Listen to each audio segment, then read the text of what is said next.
The older I get, the more aware I am that time is like Jell-O in a sauna. Days, weeks, months, and years pass in flashes of time. So quickly and fast.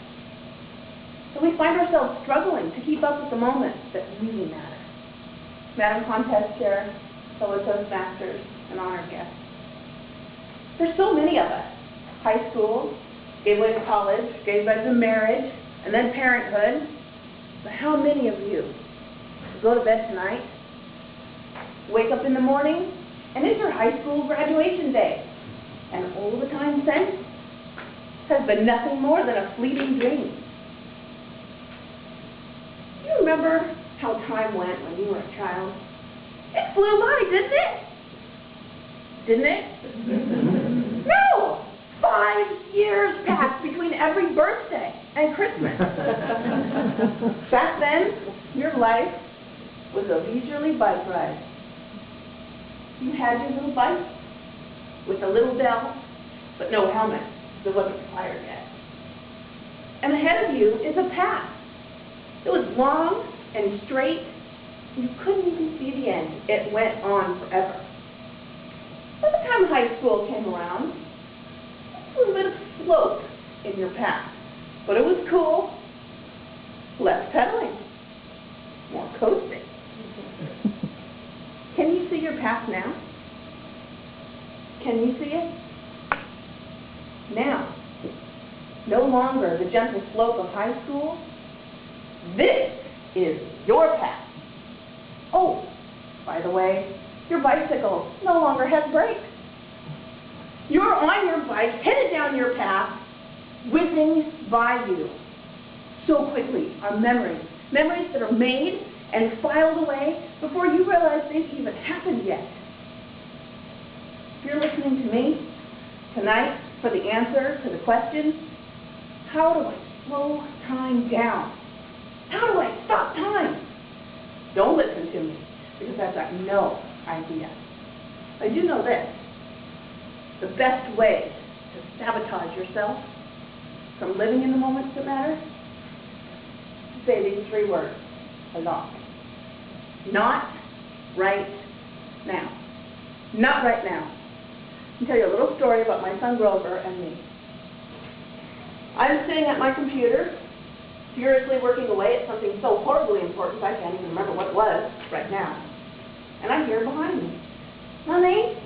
Mommy, look at me. Just a minute. Mommy, look at me. Grove, just a minute. I got one more email to send out. Hold on. Mommy, look at me! Grover, Mommy is working. Not right now. I went back to my work. I finished sending my email, pulled up a browser, checked in on Twitter. I realized my son is no longer in the room behind me. So I'm waiting for the page to load. I get up, and I go to my son's room, and I knock on the door. What? I hear on the other side of the door. I open it up. My son's sitting on his bed with his back to me. I said, Grove, what do you want to show Mommy? I'm finished now.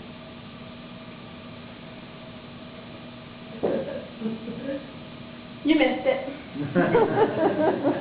I was amazing. You missed it. I was so frustrated.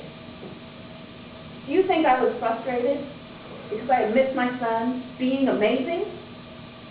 No. I was frustrated that I quit working for nothing. I closed his door and I went back to my desk. Meanwhile, Twitter had loaded. There on the top of my Twitter feed was a quote posted by someone I trust on Twitter, someone I follow on Twitter. The quote was by a man named J.D. Walters, and it went like this. Happiness is a long succession of little decisions to simply be happy in the moment. I read it several times. Got up from my desk, pushed in my chair, leaned over, retweeted, And I went back to my son's room. And I knocked on the door again.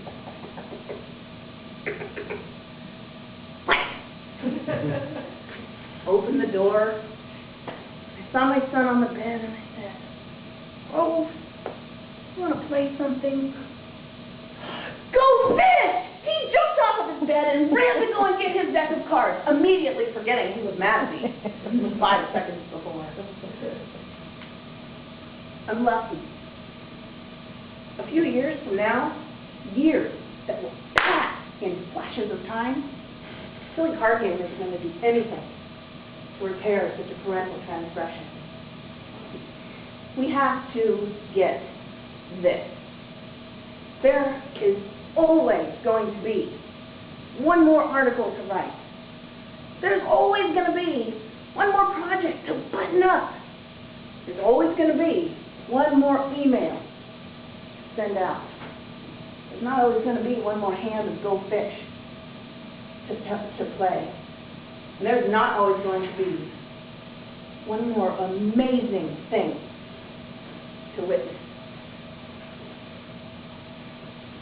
Whether you're a mom or dad, aunt or uncle, brother or sister, or the child, the next time you feel the little tug on your shirt sleeve, or you hear the little voice from the other room, look at me before you answer. Not right now. Stop. Make sure you're not about to miss something amazing. Make active choices every day to live in the moment and truly matter. That is context there.